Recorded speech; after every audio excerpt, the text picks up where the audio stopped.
Hey, my name's James Wilkinson and welcome to my YouTube channel. Now in this video we're going to talk about interest rates, and what we're predicting, a lot of people are predicting, is that May the 11th we're going to have one last interest rate rise. So we're going to go into detail on that in this video. Make sure while you're here, I'll just ask you to do me two quick little favours. Smash the like button over there very quickly and subscribe and hit the bell notification. That really helps with the channel growth. So thank you very much for everyone that watches. So, well, look, I'm going to go into detail because not everybody is watching all of the videos. Some people are new here. So why are interest rates rising? Well, interest rates are rising because of inflation. Inflation has been double digit for quite some time. And normally to counter the inflation, you would raise the interest rates higher than the amount of inflation. I saw an interesting article this weekend where the Bank of England's been criticised for not raising rates fast enough or high enough. They were in a difficult position because we were at lower than 1%. And it's really difficult to raise from 1% to above 10% in one go. You can't obviously do that without absolute chaos in the markets. You need people to have time to obviously change deals and stuff like that. And what they were saying was, the Bank of England, were that really to deal with the inflation that we've had, they would have had to have put the rates up to 20%, which would be absolutely insane. Imagine if you were a buy-to-let landlord on a 1% deal. Now you went on an interest-only mortgage and your options were at 20%. That means your payments would be 20 times more. You'd be losing thousands of pounds a month every single month. And you just have to hand the keys back on your portfolio. It just wouldn't work. Of course it wouldn't, right? And so that was interesting to hear that. And what they were saying was that while we expect inflation to drop, it is being a little bit sticky. Food inflation is where we're struggling at the moment. We've had oil and gas problems. They're going to be coming down, those costs, because we buy so far ahead. They kind of know that already, that that's going to be going down, at least in the summer, but it might go back up in the winter. And so what is the problem at the moment is that this inflation was expected to go to single digits this month. It didn't do that.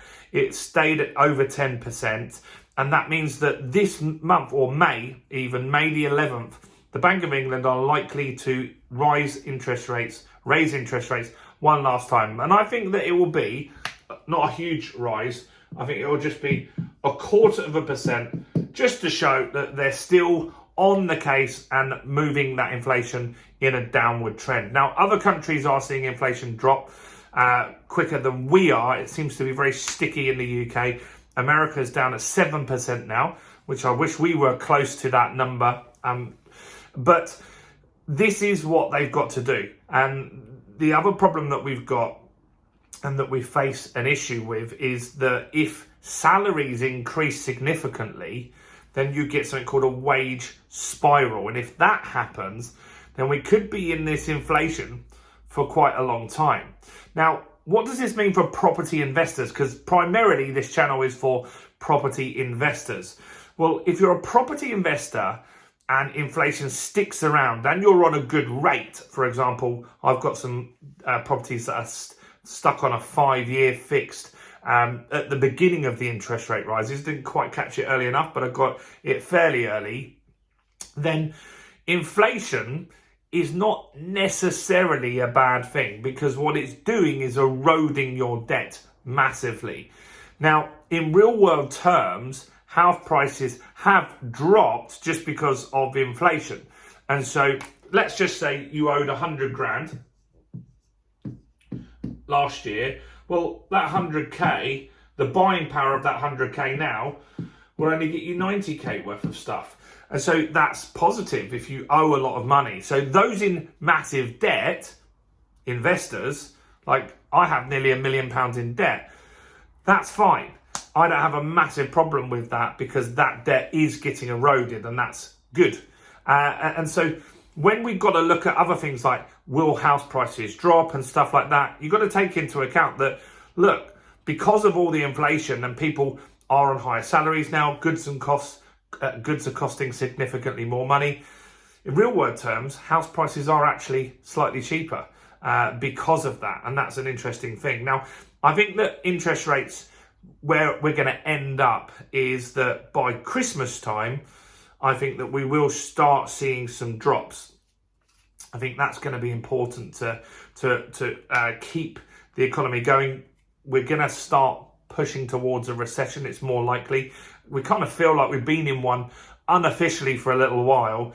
And so they need to do something once this inflation has been kept under control to kickstart the economy again. It's been a tough 4 years for a lot of people. There's a lot of businesses that have been shut for a long period of time during the pandemic. They then had customers that were reluctant to go back to them, some of them, because they didn't want to mingle, depending on the sort of industry that you were in.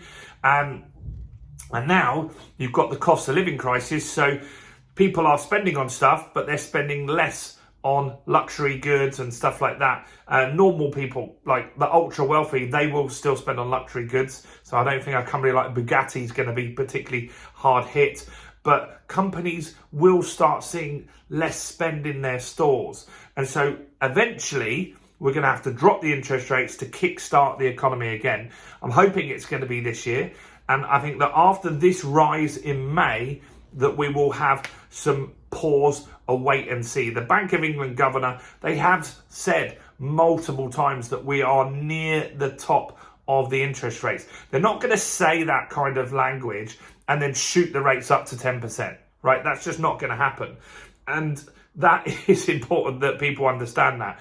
And it is expected that inflation is going to start coming down. It went down marginally this month, not quite enough. I think psychologically getting into single digits makes a big difference for people's perception that is actually being dealt with. Going from 10.5 to 10.4, don't really feel like anything's been dealt with there, does it? But if you suddenly see, right, it's down at 9%, then it goes down to 7%, then it's down at 5%. Even if it sticks at 5% for a while, people will still feel that we're moving in that right direction. And that's important sentiment that we need in order to keep the economy moving and things like that. Now, one thing that is going to be impacted and is having a big problem at the moment is rising rents. And that is primarily because landlords are being pushed out of the market for various tax reasons and stuff, which we've covered in various other videos. And I think that's got to be something that the government needs to look at as well, is supporting building schemes. So more properties are built, so it gets more competition in the rental market. All of these things coming together need to just get us back on track to give us a good year or two, because it has been really tough for a lot of people in the last few years. But let me know, what do you think? Where do you think interest rates are going to end up? Do comment below, keep it kind. Do smash the like button, subscribe, and check out all the other content on my channel, including this video right here.